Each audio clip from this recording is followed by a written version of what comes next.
Pemirsa, KPK menangkap Bupati Musi Banyuasin Dodi Reza Alex Nurdin dalam kasus dugaan korupsi pengadaan infrastruktur pada Jumat 15 Oktober yang lalu. Dodi ditangkap bersama dengan 5 orang lainnya dan kini masih dalam pemeriksaan di KPK. Bupati Musi Banyuasin Dodi Reza Alex Nurdin turut ditangkap dalam operasi tangkap tangan yang digelar oleh KPK. OTT dilakukan terkait dengan proyek di Dinas PUPR Musi Banyuasin. Tidak lama kemudian, kantor Dinas PUPR Kabupaten Musi Banyuasin, Sumatera Selatan juga disegel oleh penyidik KPK. Dodi dan 5 orang lainnya telah dibawa ke Jakarta dan telah dalam pemeriksaan KPK. Dodi merupakan anak dari mantan Gubernur Sumatera Selatan, Alex Nurdin. Alex Nurdin sendiri kini masih ditahan karena menjadi tersangka dalam 2 kasus dugaan korupsi.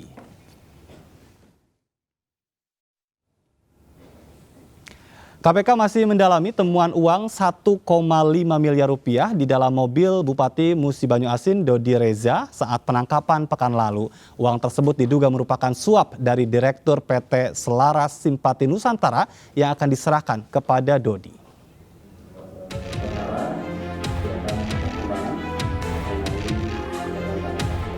KPK telah menetapkan Bupati Musi Banyuasin Dodi Reza Alex Nurdin dan 3 orang lainnya sebagai tersangka dalam kasus dugaan suap. Saat penangkapan Dodi di lobi sebuah hotel di Jakarta, KPK menemukan uang sebesar 1,5 miliar rupiah di mobil Dodi. Selain itu, KPK juga menyita uang 270 juta rupiah saat penangkapan Kepala Dinas PUPR Musi Banyuasin Herman Mayori di kantornya. Kini KPK masih mendalami asal uang yang diduga adalah sebagian dari komitmen fee dari Direktur PT Selaras Simpati Nusantara Suhandi kepada Dodi. Total komitmen fee adalah sebesar 2,6 miliar rupiah.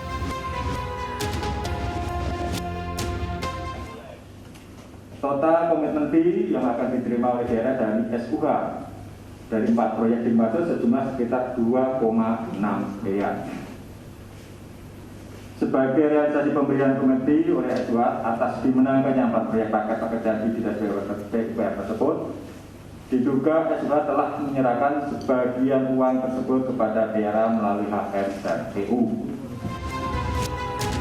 Dalam kasus dugaan suap pengadaan infrastruktur, Suhandi menjadi tersangka penyuap.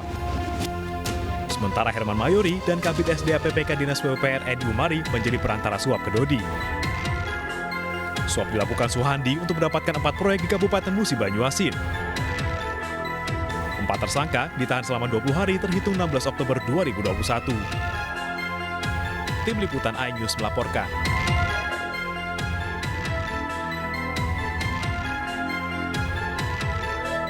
Dodi Reza Alex Nurdin menambah daftar panjang nama anak dan orang tua yang sama-sama terjerat korupsi. Sebelumnya Alex Nurdin yang merupakan anggota DPR juga berurusan dengan KPK. Dan kini kita akan membahas lebih jauh bersama Ipi Mariati Kuding, PLT Juru Bicara Bidang Pencegahan KPK. Selamat sore Mbak Ipi.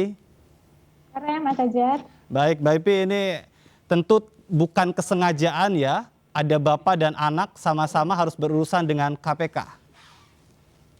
Iya, mungkin perlu diluruskan ya kalau Bupati Musi Banyuasin Dodi memang kebetulan kemarin terjerat dengan perkara tindak pidana korupsi yang ditangani oleh KPK, yaitu melalui proses tangkap tangan. Tetapi mungkin ayahnya Alex Nurdin dalam hal ini ditangani oleh aparat penegak hukum lain yaitu Kejaksaan Agung. Namun demikian kasus yang melibatkan ayah dengan anak atau orang tua dengan anak ataupun kakak dengan adik dan anggota keluarga lainnya untuk yang ditangani oleh KPK ini bukan kali pertama begitu ya. Maksudnya kita bisa melihat kasus yang terakhir adalah misalnya yang melibatkan Bupati Probolinggo dengan suami yang merupakan anggota DPR. Betul. Artinya pada posisi keduanya sebagai pejabat publik. Bahwa kalau kita bicara mengenai politik dinasti dengan pengertian sederhana, kita maknai sebagai bagaimana kekuasaan politik itu dijalankan oleh sekelompok orang yang masih terkait dalam hubungan keluarga. Artinya pihak-pihak yang menduduki jabatan publik baik di eksekutif ataupun di legislatif atau kemudian bergantian, misalnya sebelumnya kepala daerah adalah seorang ayahnya, tapi kemudian diteruskan oleh anaknya atau istrinya atau oleh keluarga lainnya. Mungkin Baik. ini yang bisa kita maknai sebagai politik dinasti atau dinasti politik.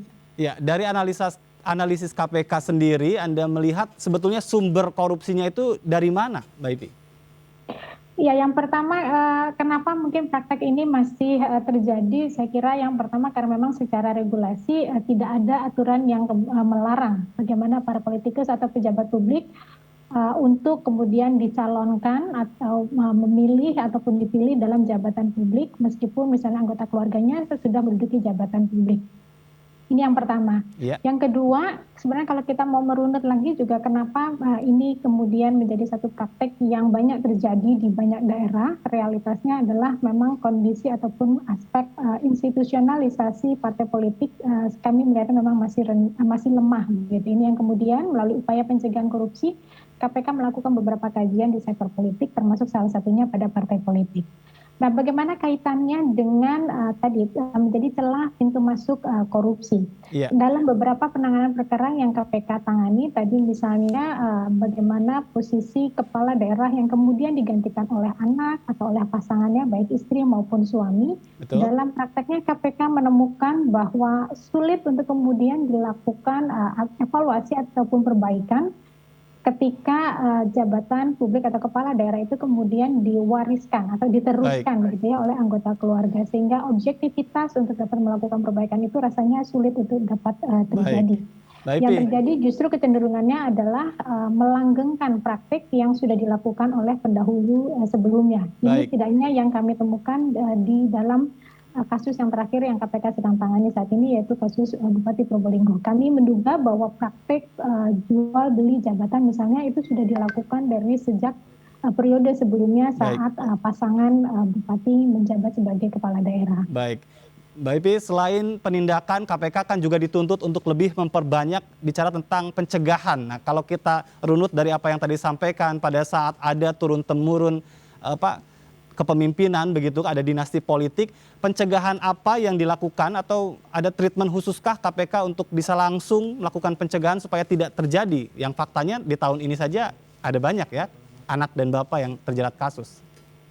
Iya, jadi kalau kita bicara mengenai pencegahan korupsi, yang pertama bicara mengenai pencegahan korupsi di daerah secara umum yang berlaku ataupun kita berikan atau KPK dorong kepada seluruh kepala daerah, baik itu kaitannya dalam politik dinasti ataupun tidak begitu ya, karena ini berlaku secara umum. Ada upaya atau program pencegahan korupsi melalui perbaikan tata kelola yang terus kami dorong kepada pemerintah daerah, yang tujuannya adalah untuk mendorong pemerintah daerah melakukan praktik-praktik good governance dengan berpegang pada prinsip-prinsip akuntabilitas, transparansi, dan integritas dari para penyelenggara negara sebagai pejabat publik di daerah.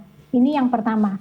Yang kedua terkait dengan kalau kita tadi bicara mengenai dinasti politik atau politik dinasti, ini sekali lagi memang karena tidak ada aturan yang melarang, kemudian sebagaimana putusan MK bahwa pelarangan untuk mencalonkan, untuk dipilih ataupun memilih dalam jabatan publik ini bertentangan dengan hak konstitusionalnya ataupun dengan konstitusi, maka memang ini kondisi yang menjadi realitas kita saat ini. Tidak kami kira memang edukasi politik itu menjadi sangat penting kemudian untuk diberikan kepada masyarakat. Bagaimana masyarakat bisa mendorong atau ikut mendukung terbangunnya sistem politik yang sehat. Karena yang terjadi saat ini misalnya bagaimana politik atau biaya politik itu masih sangat tinggi, salah satunya karena memang ada dorongan juga dari masyarakat misalnya. Kita sering mendengar terkait dengan misalnya serangan fajar menjelang momen pemilihan ataupun pemungutan suara. Kalau saya kira dari sejak awal masyarakat sendiri menolak untuk pemberian tersebut,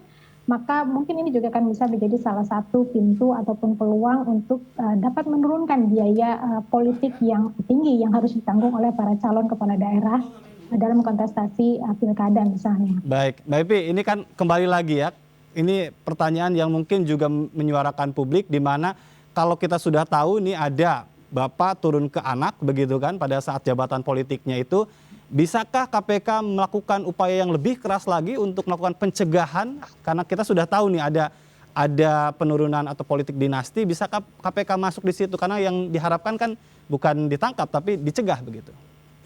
Ya, kalau tadi saya bicara mengenai perbaikan tata kelola pemerintah daerah, sebenarnya ada beberapa aspek yang bisa terkait langsung di sana. Dari pengalaman KPK menangani perkara korupsi yang dilakukan oleh pejabat publik atau kepala daerah dalam ini yang terkait dengan politik dinasti, ada beberapa modus yang biasanya dilakukan.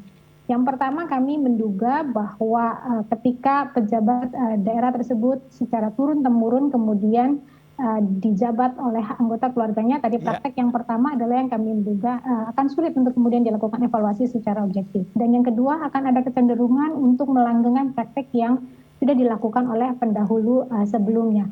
Apa saja misalnya yang dilakukan oleh para kepala daerah tersebut. Modus korupsi yang masih KPK temukan cukup banyak dilakukan oleh para kepala daerah, diantaranya adalah terkait dengan belanja daerah, misalnya terkait proses pengadaan barang dan jasa. Beberapa modus yang sangat umum dilakukan adalah kemudian ini bagian dari proses transaksional ketika pejabat publik atau kepala daerah mengikuti kontestasi politik. Bahwa dari hasil studi benturan kepentingan dalam pendanaan pilkada, KPK menemukan bahwa biaya kontestasi itu tidak ditanggung sendiri oleh calon kepala daerah.